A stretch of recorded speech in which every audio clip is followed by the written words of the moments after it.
21일 화요일 저녁 방송 시작합니다. 잠깐 오늘은 좀 길지 않게 하려고 합니다. 잠시만요. 그래도 뭔가 이상이 있나? 자, 오케이. 자,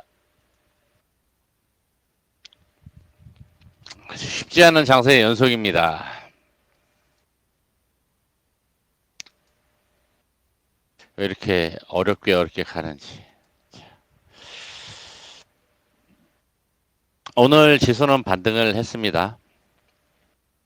반등이 반등인지 이게 코로 들어가는지 입으로 들어가는지 아무튼 반등했습니다. 반등하고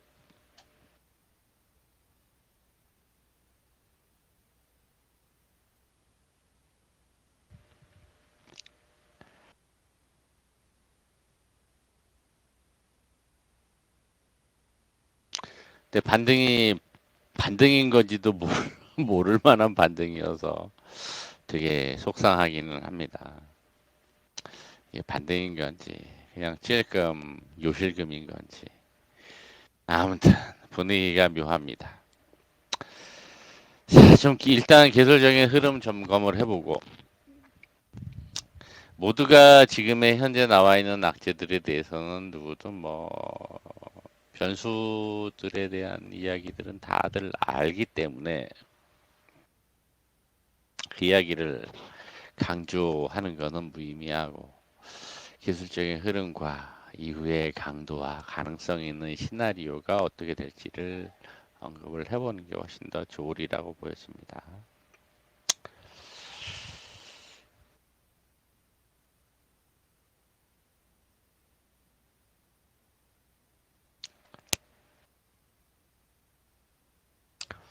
자, 먼저 오늘 외인들 수급을 좀 체크를 해볼게요.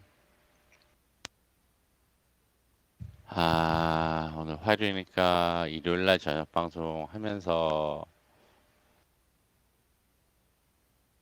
조심스럽게 이야기를 했었습니다. 일요일날 저녁 방송하면서 금요일날 외인들의 파생 수급이 묘하게 꼬였었다. 갑작스럽게 1시 이후로 변화되는 하방 배팅이 단기 하방 배팅이 이게 뭔지 모르겠다 라는 이야기를 일요일날 저녁에 했었습니다.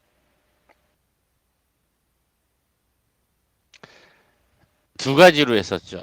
첫 번째, 과거에는 외인들이 변곡점에서 하락 변동성의 변곡점에서 오히려 하방 배팅 규모를 키우면서 변곡점 만들고 반등시키는 경우가 있었는데 과연 그러한 경우냐 아니면은 또 다른 이유가 있을 것이냐 확인이 필요하다라는 투로 이야기를 했었습니다. 근데 월요일 날 결국에는 하방 변동성을 키웠죠. 그게 의문이었습니다. 그러면서 월요일 날 어제 요 새끼들이 어제 요 새끼들이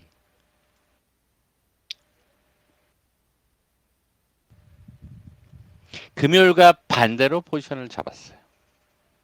그 가격대에 콜 매도와 매수를 늘렸던 것을 콜 매도했던 것을 콜 매수로 왕창 늘리면서 개인들하고 물량 개인들하고 짰는지 모르겠습니다.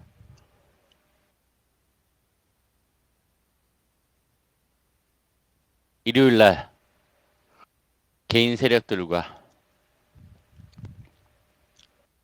아니면 어제 월요일 일요일이죠 일요일 날 주거니 받거니 하자고 지하 자매님들 모시고 기도를 드렸는지도 모르겠습니다. 아무튼 월요일 날 크게 수급 변화가 생기면서 오늘 반등을 하긴 했는데 변화를 주긴 했는데 반쪽짜리 변화로 보여집니다. 금요일날 그 정도였으면 오늘 상대적으로 상승폭을 키웠어야지. 왜?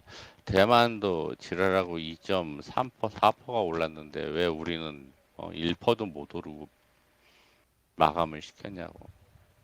빠질 때는 졸라게 빠지더니. 그죠? 말이 안 되잖아.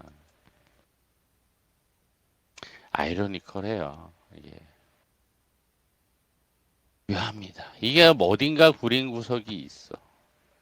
이게 해석을 하기가 되게 어려워요. 자, 이 부분에 대한 해석을 좀 몇 가지로 해봅니다.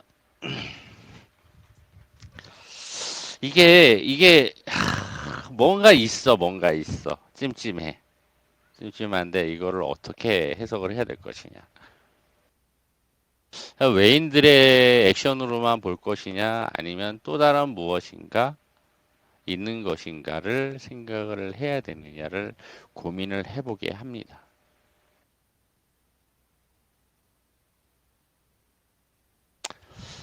자, 첫 번째. 오늘 낮에 공개 방송을 했는데 이야기도 한 부분도 있습니다.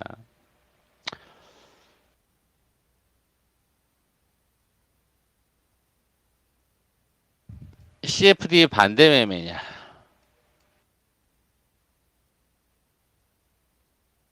CFD 이야기는 여러 번 했었어요. 고액 자산가들한테 주는 10배 레버리지 상품입니다. 우리가 좀 이해를 하고 가야 돼요. 아이씨, 저 인간은 맨날 뭐 방송한다고 한답시고 나와가지고 뭐 이상한 소리만 짓거려대고 그런 얘기 듣기 싫으시면 저기 안 들으셔도 됩니다. 상관없어요. 시장에 대한 이해를 해야 됩니다. 이해가 필요해요. 톡 까놓고 얘기해서 듣기 싫으신 분들은 안 들으셔도 됩니다. 하지만 시장에 대한 이해가 없으면은 지금의 상황에서 이 어려운 국면을 넘어서고 이해하고 견뎌가기가 힘들기 때문에 자꾸 이야기를 하는 겁니다. 왜 그런지 이해를 해야 돼요. 공부를 해야 돼요. 하나 2, 3% 뛰기만 하면 그것도 2, 3% 뛰기 하는데 가시면 돼. 하라고 2, 3% 뛰기 하면 돼요.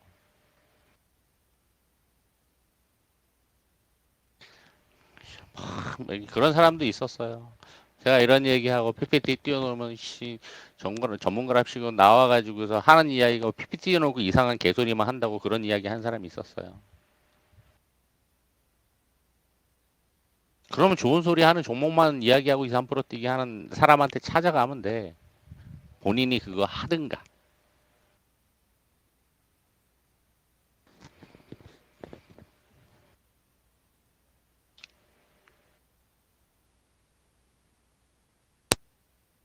시장에 대한 이해와 우리는 소규모 개방 경제로 먹고 사는 나라예요. 우리 스스로 먹고 살 수가 없는 나라예요. 시장에 대한 이해와 이 구조를, 이 판때기를, 글로벌 판때기를 이해하지 못하고서 어떻게 여기서 생존하고 살아가냐고. 그거조차도 이해하려고 하지도 않는 인간들이 어떻게 주식하려고 하냐고.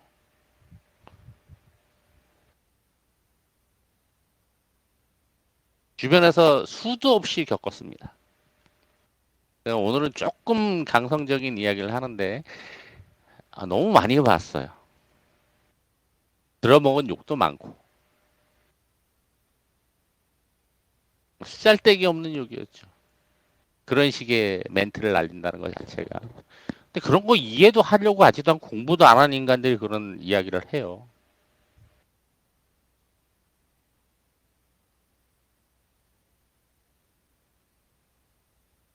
본인이 그렇게 열심히 하면 돼. 2, 3% 뛰기만 하면 돼.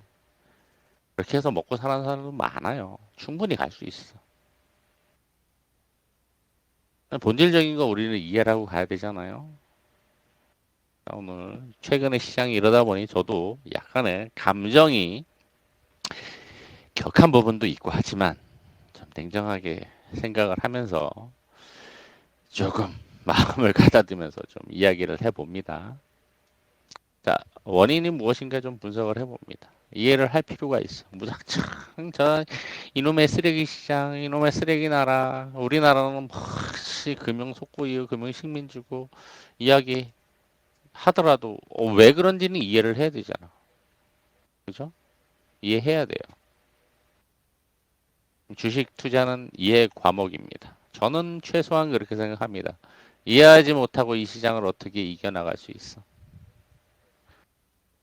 공부 안 하는 공부 안 하고 투자하려고 하는 사람은 주식 때려치세요. 저는 그렇게 과감히 이야기를 하고 싶습니다.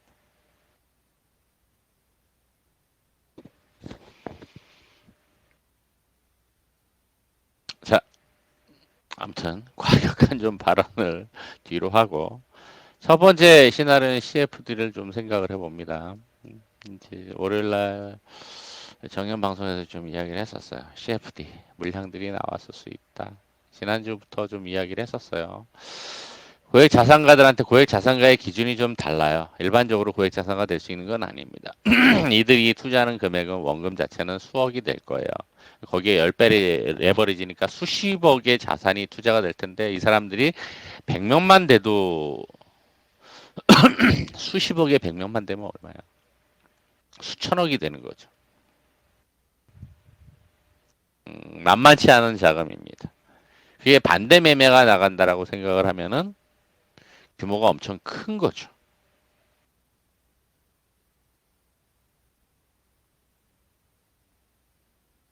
엄청 큽니다. 그거를 누가 만들었느냐? 기관들이 만들었어요. 왜? 개인들이 돈이 제일 많거든요. 그 개인들의 틈새 시장을 이용해서 돈을 많이 빼먹기 위한 상품이 CFD예요. 이 2년 좀 넘었습니다. 이 상품이 만들어져서 적용이 된지. 이 고객들도 아직은 그렇게 많이 늘지는 않았겠죠. 하지만 적어도 수백 명, 수천 명은 되리라고 보여집니다. 증권사마다 수십 명, 수백 명 있다라고 치더라도. 얼마나 좋아. 증권사들은 그걸로 배뜨기 불러지고 개인들은 여기서 반대매매 나가면 다 나가면 그 돈이 누구 돈이야? 기관들이 뭐 기관들은 뭐 손해 볼 거 없으니까 손실은 누구 돈이야? 다 개인들 돈이지.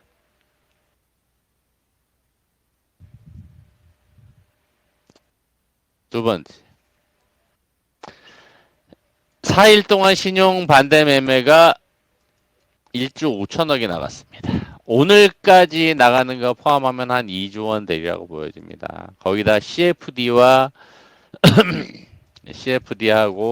스탁론하고 포함이 되면은 스탁론 포함하면은 아마 얼추 일주일, 2주일 이번 주까지 지나가면 한 5조 원 가까이가 되지 않을까 싶어요. 반대 매매 금액만 해도. 신용 반대 매매 나가는 것들도 지금 역대급 규모로서 팍팍팍. 오늘도 많이 나갔을 텐데 내일 아침에 확인이 되겠지만.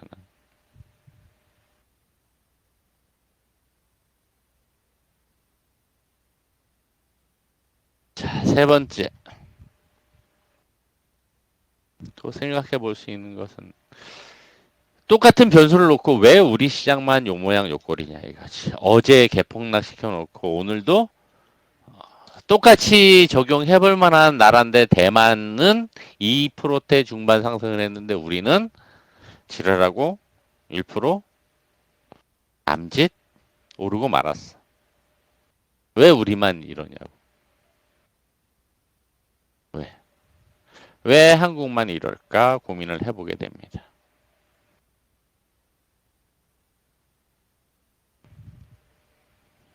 뭐가 있는 걸까요? 왜 한국만 상대적으로 약한 걸까?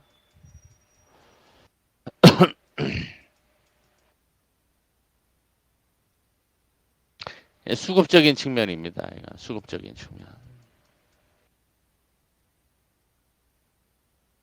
수급적인 측면에서 이러한 모습이 있고 그러한 결과로서 나타나는 한국 시장만이 유독 상대적으로 아시아 시장에서 약한 모습을 보여주고 있고.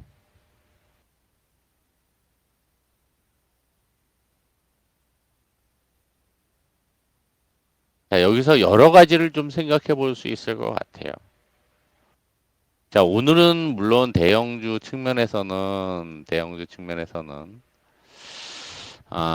조선도 강했고, 조선이 강했죠, 오늘. 그다음에 의료가 강했고, 일부 완성차 부품, 뭐 다른 업종도 일부 강했어요. 부분적으로. 삼성전자는 음봉이었고. 자, 결국엔 삼성전자가 못 오르니까 지수 오르는 폭도 상대적으로 적은 거고. 삼성전자가 5만 전자를 가 있고.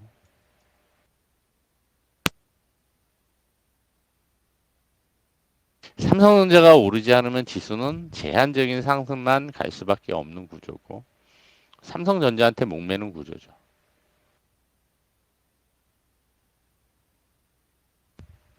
특별하게 시장을 주도하고서 삼성전자 아니더라도 시장을 견인할 수 있는 섹터나 종목이 없는 거죠. 왜 삼성전자만 바라보고 목매고 있는 걸까? 그런 생각도 해보게 됩니다. 우리 한국의 경제 구조적인 문제일 수도 있습니다. 수출로 먹고 사는 나라니 수출 규모가 가장 크고 초일류 기업의 대장인 삼성전자 오로지 삼성전자. 내수는 살리지도 못하면서 오로지 그냥 삼성전자만 바라보는 오매불망 삼성전자 바라기인지.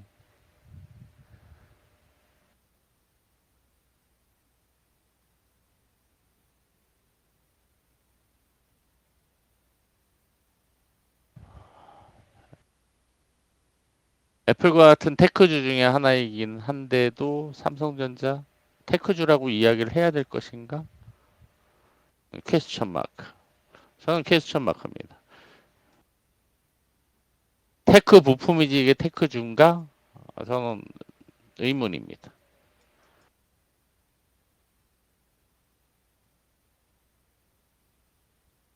자, 아무튼 차치하고 자, 여러 가지 고민을 좀 해보게 됩니다. 의문을 가져봅니다. 왜 우리만 이럴까? 이런 상황에서.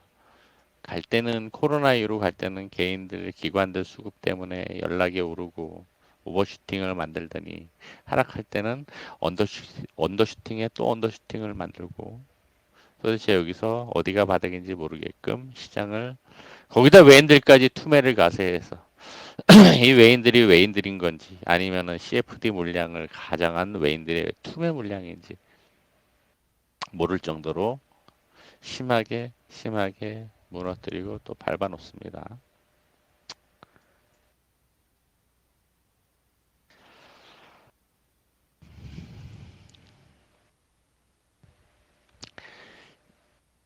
그렇다고 이런 상황에서 과거에는 연기금이 매수도 했어요. 적어도. 이 정도 하락하면 연기금 매수하는데 연기금도 매수를 안 합니다. 오히려 한국 주식 줄인다고 하고 있죠. 자, 최근에 며칠 이야기했었지만 연기금이 한국 주식 줄인다는 이유는 8명의 연기금 위원회들이 앉아가지고 이 사람들은 자본주의를 잘 모르거나 혹은 뭐 이해관계 속에서 만들어진 사람들로서만 저는 이야기를 들어서 정확하게는 모르겠습니다. 근데 이 사람들의 한국 주식을 줄이는 이유는 나중에 돈을 빼가지고 연금을 줘야 되는데 돈 뺄 때 매도를 하면은 한국 주식이 폭락을 할 거기 때문에 미리 줄여야 된다라는 명분이에요. 이해가 되십니까?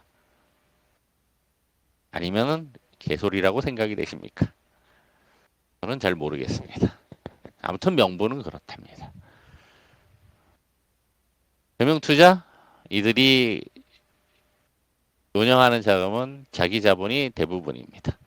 차익 거래를 통해서 매수 매도를 반복할 뿐입니다. 다행히 매수를 해준 것도 있습니다. 근데 연기금이 과연 왜 매수를 안 했을까에 대한 고민도 해보게 됩니다. 과거 같으면 연기금을 매수를 해줬어요. 꽤 많이 매수해줬어. 1월 말 같은 경우 연기금이 1조 원이 1조 2천억을 매수했어요. 페닉셀 막바지에서.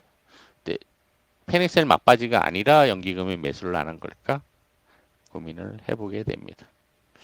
왜 그런 걸까? 뚜렷한 게 없어 보이는 흐름입니다. 보여지는 건 외인들 수급밖에는 없어요. 왜 기관들은 아무런 짓거리를 안 하는 걸까요?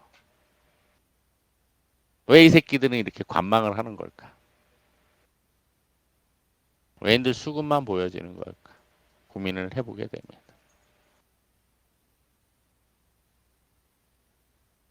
이유가 뭘까요?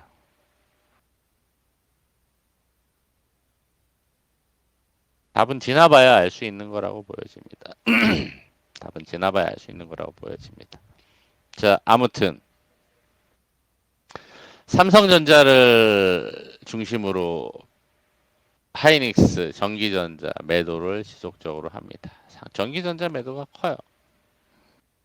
전기전자의 신용 비중이 상대적으로 큽니다. 그러면 외인들의 매도를 기반으로 해서 투매 물량이 나왔다고도 볼 수 있습니다.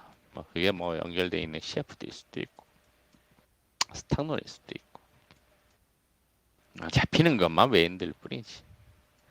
저게 외인인 건지 아니면 다른 족속인지 100% 알 수는 없는 거니까. 자, 이러한 의문을 현재 남겨놓고 있습니다.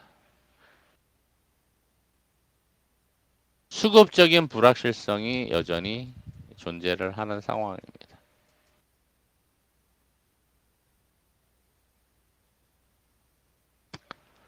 환율도 오늘 양봉으로 마감을 했어요. 신고가를 찍고. 환율이 왜 이렇게 올라가는지. 자, 환율도 좀 봅니다.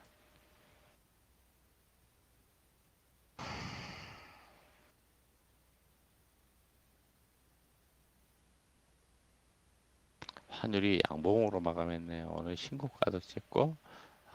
코로나 팬데믹 고점 거의 근접했네요. 자, 거기까지 갈라 그러는지 더 올라가려는지 알기가 어려워 보입니다. 자, 아무튼 환율은 이렇게까지 올라가고 여기서 오늘 미국이 얼마만큼 반등을 하려는지 반등 정도에 따라서 밀릴 것이냐 아니면은 환율이 내일 다시 올라갈 것이냐. 지금 분위기는 올라갈 수도 있어요. 다시 대반락을 할 것이냐가 내일 오늘 미국장 분위기에 따라서 결정이 될 수도 있겠죠.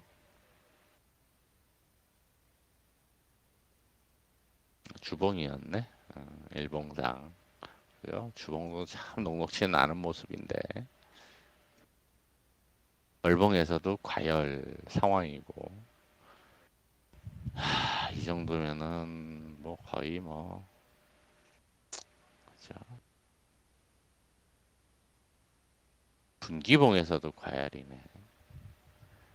분기봉에서 과열이 된 것은 리먼 때밖에는 없었는데, 그죠? 과열이 진입이 되고 있네요. 자, 환율을 주시해야 될 텐데, 과연 환율이. 오늘 미국장 결과에 따라 종가에 따라서 내일 반응이 달라질 수 있겠죠. 확인 좀 필요하겠습니다. S&P 500도 보면은 일봉에서 과매도권 계속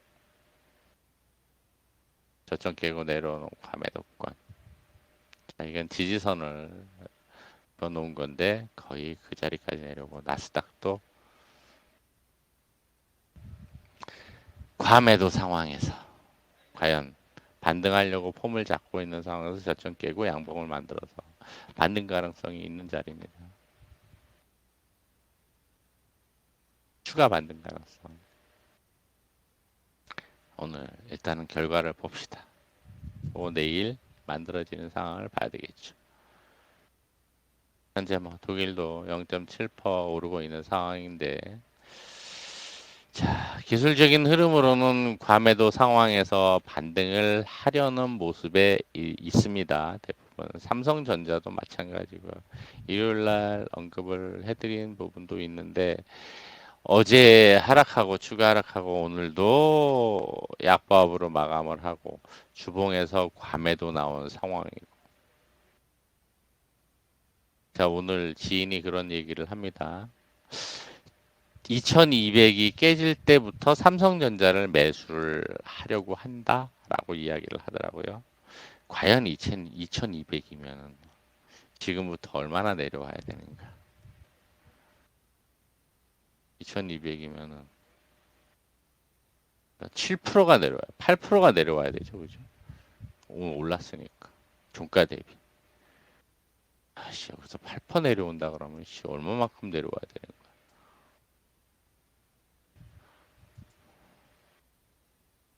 그러면 삼성전자가 얼마 갈까요? 네이타라면 그 자리에 지지선이 있긴 합니다. 더 내려오니 그러려니 이탈하면 그 정도 내려오는 게 맞아요. 맞기는 해. 지지선은 거기에 있어요. 이 자리 되게 두툼한 자리인데 여기 이탈하면 내려오면 2200에 있어요.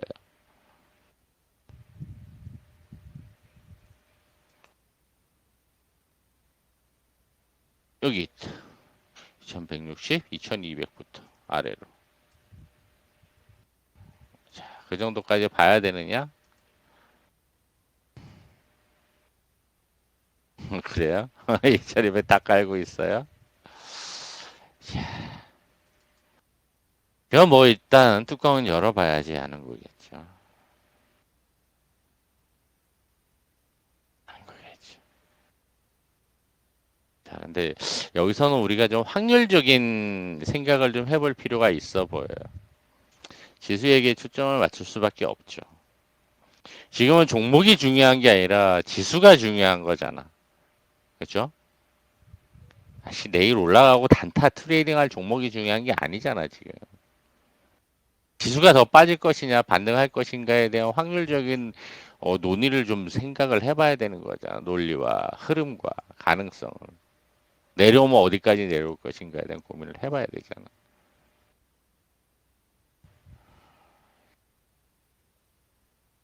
그러니까 종목 얘기 듣고 싶으신 분들 나가고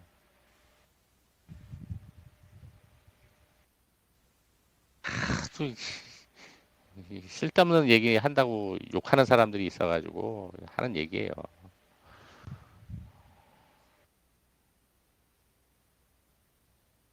과연 고민을 해봐야 돼. 과연 여기서 더 빠질 것이냐, 반등하더라도. 확률적인 논의를 해봐야 되는 거잖아. 일봉에서의 지수가 과매도인데, 과매도인데.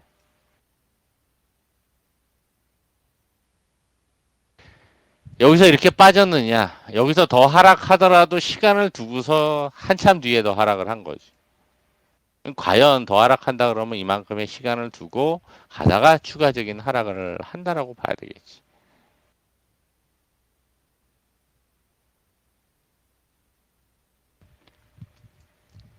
미국도 과매도고. 왜냐하면 지수상 과매도의 위치에서 특히 주봉에서의 과매도 위치는 신뢰도가 큰데 이 과매도 위치에서의 우리의 지수의 흐름들을 한번 체크를 해보면은 다 그러했어요. 다 깊이 안 내려가더라도 여기선 깊이 내려갔는데 1월에 깊이 내려오고 여기서 깊이 내려갔는데 코로나 때 그 전에 반등을 했단 말이야. 그럼 더 단기적으로 더 내려가서 깊이 푹 빠질 거 생각을 해야 되느냐? 일단 최소한 반등은 할 것을 놓고 생각을 해야 되느냐? 고민을 해보게 되죠. 한 어느 쪽에 초점을 맞추고 우리가 시장 흐름을 읽어봐야 될 것이냐. 지지선도 구축이 되어 있는데 코스닥도 마찬가지고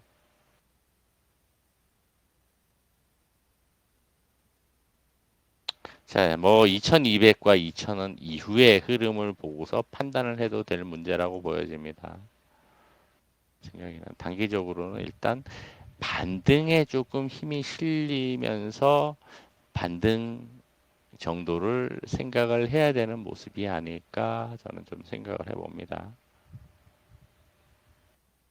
이 정도의 과매도 상황이다라고 하면은 일단은 반등 가능성, 확률이 좀 더 높다라고 봐야 되지 않을까.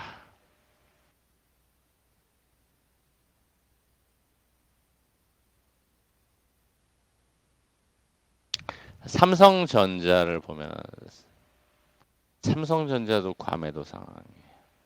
좀 깊이가 깊어지고 있어요. 이게 지금 초록 하늘색의 깊이가 이전의 하늘색의 깊이와 다르게 깊어지고 있죠. 자, 삼성전자가 이 정도 깊이로 내려왔는데 반등을 생각을 해야 될 것인가 여기서 더 삼성전자가 이 정도 내려와야지 2200 갈 거 아니에요. 더 빠질 것을 봐야 될 것이냐.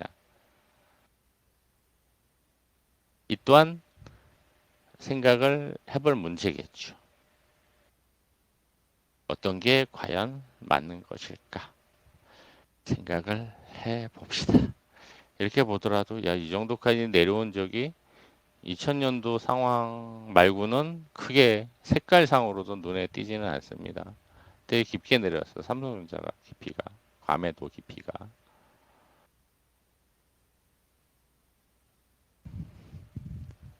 그리고 낮에도 이야기해드렸지만은 한두 번 이야기해드렸었지만은 삼성전자가 주봉으로 이 정도의 깊이로 내려왔었던 케이스들을 본다라고 하면은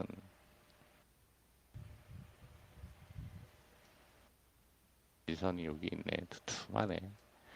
자, 이 정도 내려왔던 케이스들을 본다라고 하면 삼성전자가 여기가 있었고 여기가 있었고 여기가 있었고 그죠? 여기도 있었고 여기가 있었고 낮에도 이야기했었어요. 여기가 있었고 이 앞에 가면 여기도 있었겠죠. 자, 10년치로 놓고 보다도 이러한 흐름이에요. 그리고 나서 고점을 찍을 때까지 2년, 2년, 2년 반, 2년 과매도 주봉에서 과매도 찍고 나서 삼성전자가 여기서 만일에 더 하락해서 5만 원 중반대까지 가더라도 과매도 상황이고 삼성전자가 다시금 흐름을 만들어서 올라가면서 고점을 찍을 때까지 얼마나 소요가 될 것인가도 한번 판단해 볼 필요 있겠죠. 이 얘기는 제가 몇 번 해드렸었습니다. 과거에 분기봉 보고 삼성전자의 사이클 이야기도 해드렸어요. 유일하게 저만 7만 원 이탈해야 된다. 6만 5천 원까지 갈 수도 있다. 근데 6만 원도 이탈이 되고 내려온 상황입니다.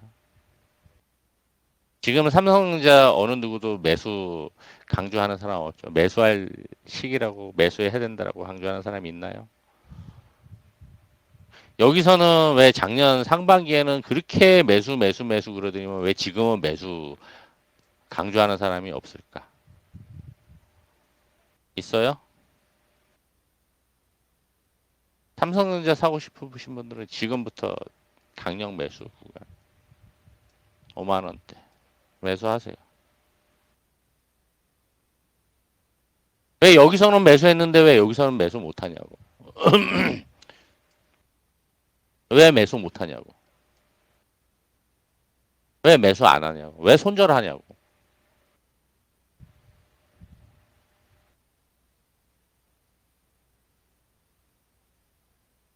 그렇게 부르짖으면서 삼성전자 매수했는데 왜 여기서는 매수 못하냐고. 삼성전자 매수하라니까요.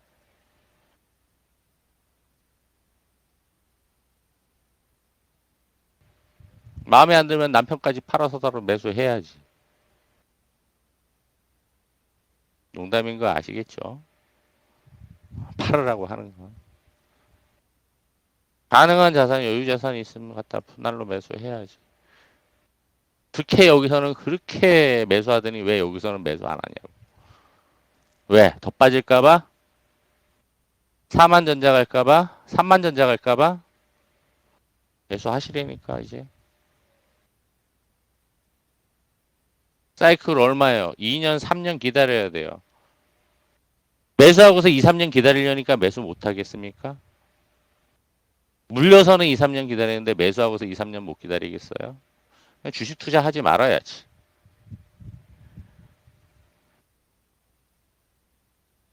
그렇지 않을까요?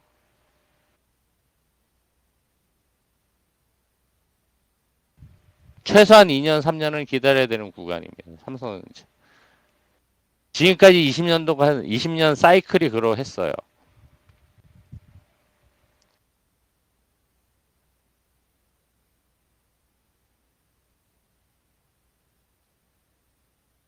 매수하고서 2년, 3년 묻어둬야지.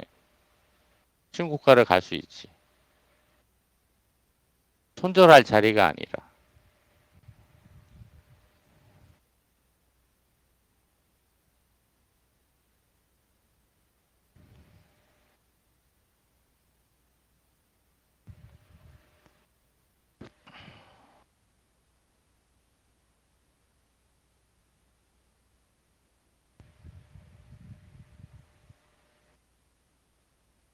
전쟁이 불안하고 미국의 금리 인상이 불안하고 우리도 빅스텝으로 금리 인상한다 그러고 부동산도 폭락할 것이라 그러고 모든 게 다 하방만 보고 있는 상황에서 불안해서 어떻게 사느냐? 그럼 왜 여기서 매수했냐고. 여기서 매수해서 10만 전자 갈 거 보는 거와 여기서 매수해서 10만 전자 가는 거 보는 거 어느 게 더 좋냐고. 사실이니까. 2년 뒤에, 3년 뒤에 보자고요. 어떻게 흐름 만들어가는지. 지금부터는 매수해야 될 구간입니다. 이야기는 계속 할 겁니다. 2, 3년을 견딜 수 있는 분들은 매수하세요. 못 견디면 마세요. 못 견디면 마라.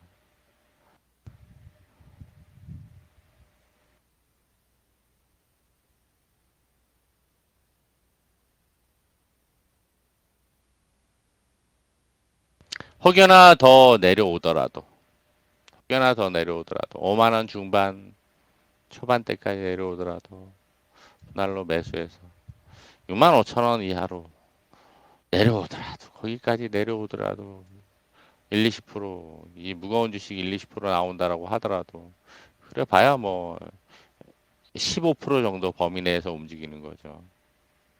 그리고 올라가게 되면은 최소한 50% 이상 올라가는 건데 두려워할 필요는 없는 거겠죠. 자, 그러한 구간이라고 저는 생각을 합니다.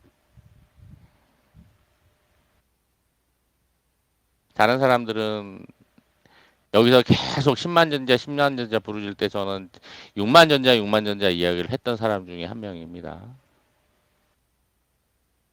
이제 5만 전자까지 내려왔으면 사시라고 이야기를 하는 거예요. 농담 삼아서 마음에 안 들면 남편까지 팔아서라도 사시라고 이야기를 하는 거죠. 남자들끼리 하는 이야기까지는 제가 못하겠고. 자, 아무튼 그러한 관점에서 봐야지 될 것이라고 보여지고, 그러한 관점에서 지수도 본다라고 하면은 지수가 과연 2200까지 열어둬야 될 것이냐, 아니면은 2000까지 열어둬야 될 것이냐, 아니면 여기서 반등하면서 시간차를 두고 추가 상승을 생각을 해야 될 것이냐, 고민을 해보게 합니다. 리세션에 대한 이야기가 나오고 금리 인상, 자이언트 스텝 이야기가 나오니까 이 분위기는 쉽게 가라앉지는 않을 것이라고 보여져서 투심 자체가 회복이 돼서 빠르게 반등을 하거나 코로나 팬데믹 이후로 반등하는 것처럼 올라오기를 기대하기는 어려울 것이라고 보여져요.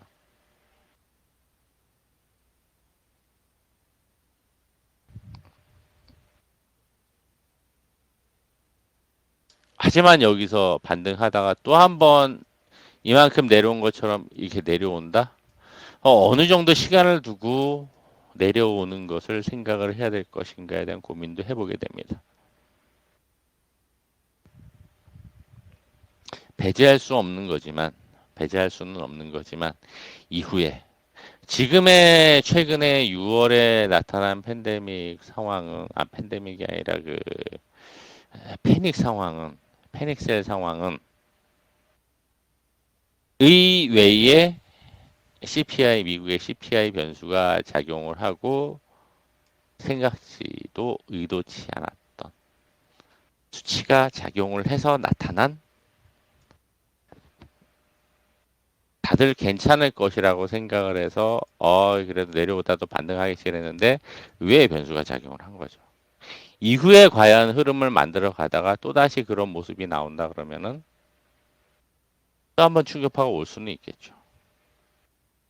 확인이 돼야 되겠죠. 그 사이에 어느 정도 반등을 할 것이냐, 혹은 투심이 작용을 해서 올려놓을 것인가가 관건이 되리라고 보여집니다.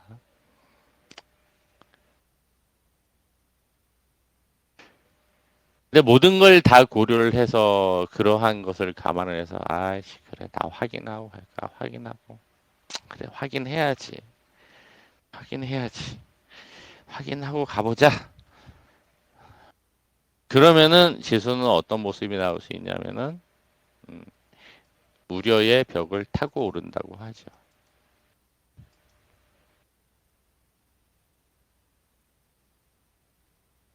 타고 올라갑니다. 그럴 것 같아. 그럴 것 같아. 다음번에 한 번 더 나오게 되면 올라가다가 툭 나오고서 그 다음부터는 막바지라고 마지막이라고 생각하고 급반등을 하면서 올라갈 가능성도 있음을 좀 생각을 해야 될 것 같습니다. 예전에 투심이 어떻게 회복이 되면서 반등하는지 여부에 대한 고민을 좀 해봐야지 되리라고 보여지고요.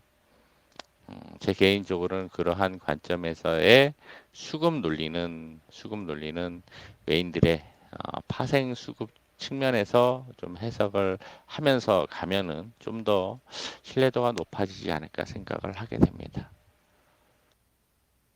현재 외인들이 보고 있는 기준으로는 아래 하방에 대한 경직성은 상당히 커요. 315 이하로는 상당히 두툼하게 쌓여 있어요.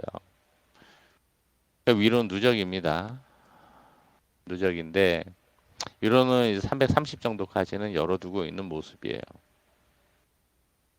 워낙 두툼해 지금 매도가 큰 매도가. 그러니까 느리게라도 올라갈 수 있는 여지를 외인들은 지금 두고 있다는 이야기죠.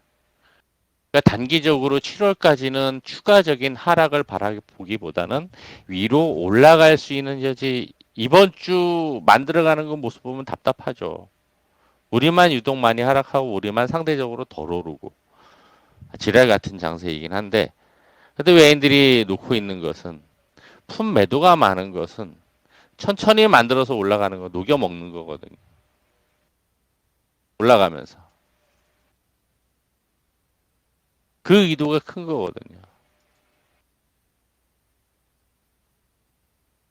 빠르게 올리면은 콜 매수를 많이 해가지고 올리는 게 훨씬 유리한데 느리게 하락 변동성이 컸으니까 이거를 느리게 올라가면은 품 매도한 게 수익이 훨씬 더 커지거든요. 자, 이러한 수급적인 논리로 보면은 결국에는 뭐다? 외인들은 지금 파생 게임에 이 새끼들은 파생 게임만 집중하고 있다라고 볼 수 있는 거예요. 이 수급적인 논리로 보면은. 거기에 우리는 지금 피를 말리고 있고 온몸에 관절마다 사리가 돋아나고 있는 거죠.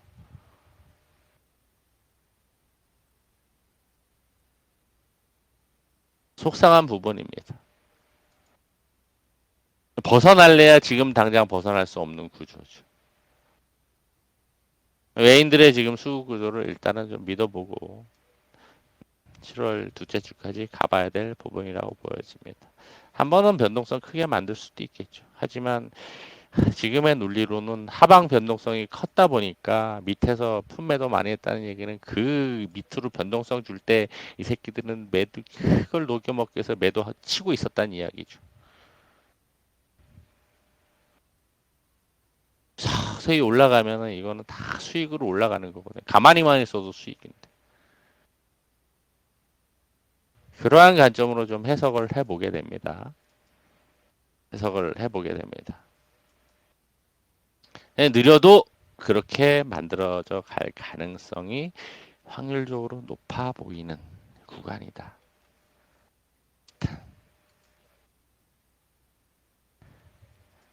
장황한 듯 길게 시황에 대한 이야기를 해드렸는데 결론적으로는 추가 하락보다는 단기적으로 일정 부분 좀 반등에 초점 맞추는 부분이 훨씬 더 신뢰도가 높지 않은가 저는 좀 그렇게 해석을 해봅니다.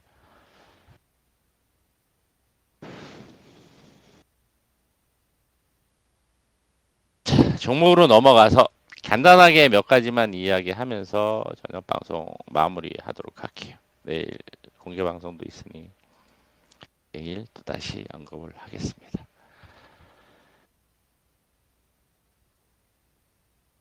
자, 뭐 곡물, 인플레이션 등등등등 여러 가지 나오는데 시간에 미국 선물이 오르다 보니 시간으로 종목들이 대거 상한가가 아니라 상승한 종목들이 되게 많이 들어옵니다. 사료도 있고 곡물도 있고 원전도 있고 원전은 서전 기전 계속 강조를 했었죠. 서전 하나만 한 종목만 팬다고 이야기를 했었습니다. 죽어라고 이 종목만 팹니다. 아이고, 시간의 종목들 그리고 비료 종목들도 조금 강했습니다.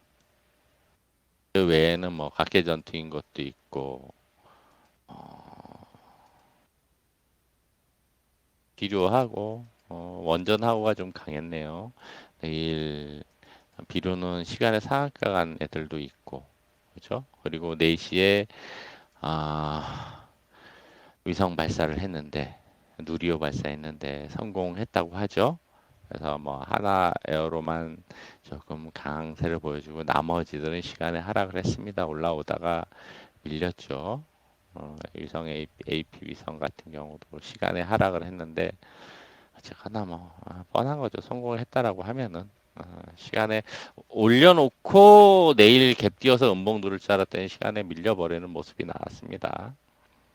그리고는 원전은 물론 국내적인 부분에서 좀 여러 가지 좀 이야기가 나오는 것도 있어요. 안 좋은 이야기도 있고 지나치게 원전만 이야기를 하는 건 안 좋다라는 이야기도 있고 한데 글로벌 상황에서 에너지원에 대한 그 갈증이 있다 보니까 원전이 계속 화두가 되는 부분들도 있습니다. 언론 뉴스 나오는 것도 계속 있고 자료를 보는데 수시로 뭐 이제 실시간으로 계속 나오는 자료들 저는 이제 보는 자료가 있는데 체크를 해보는데 원전에 대한 얘기들이 계속 나와요. 그러다 보니까 관심 갖고 봐야 될 섹터 테마와 sek터 중에 하나로 보여집니다. 그래서 서전 기전은 우리는 수급적인 흐름도 뭐 나쁘지 않고 추세도 그렇고 그러다 보니까 계속 보고 있는 종목 중에 하나라고 계속 강조를 했던 거죠. 강조를 했던 거고 그리고 뭐 시간에 뭐 상한가 간 게 아니니까 살짝 올랐던 거니까 오히려 살짝 갭 띄어서 양봉으로 올려주거나 좀 더 양봉 만들어주면 훨씬 좋은 흐름이 되리라고 좀 생각하고 내일 좀 대응을 하면 될 것 같고요. 오늘도 무방에서 추천했었던 현대건설기계 뭐 재건 쪽에도 포함이 되고 지난번에 저녁 방송이나 무방에서도 이야기했었던 종목인데 시간으로 뭐 살짝 강세 부분인데 추가 상승 여부 좀 보세요. 외인 기관들 수급이 계속 들어옵니다. 오늘 외인들도 들어왔고, 그렇죠? 연기금 수급도 들어오는데 이거는 수익 관점으로도 한 두 번 이야기를 했었는데 거래가 터졌던 자리 수급이 이게 지금 이 자리가 요거만 좀 이야기하면서 마칠게요. 거래가 터졌던 자리. 같은 가격대죠. 아직 거기를 넘어서지 못해서 오늘 고점만 터치했을 뿐이고. 이거는 뭐다? 기본적으로 매집입니다. 전형적인 매집 패턴 중에 하나예요. 시간차 두더라도 이거는 반드시 올려놓고 만들어가는 패턴입니다. 기억을 해두시기 바랍니다. 이 종목만 기억하는 게 아니라 패턴을 기억을 하시라는 이야기예요.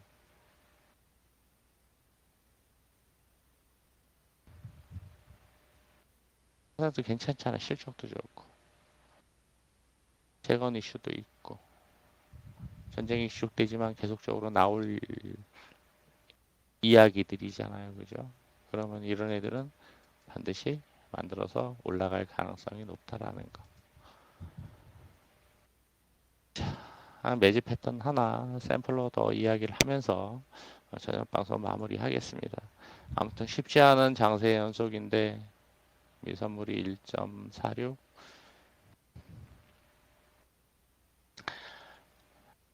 아무쪼록 조금만 더 힘내시고 견뎌내시기를 권해드리고요.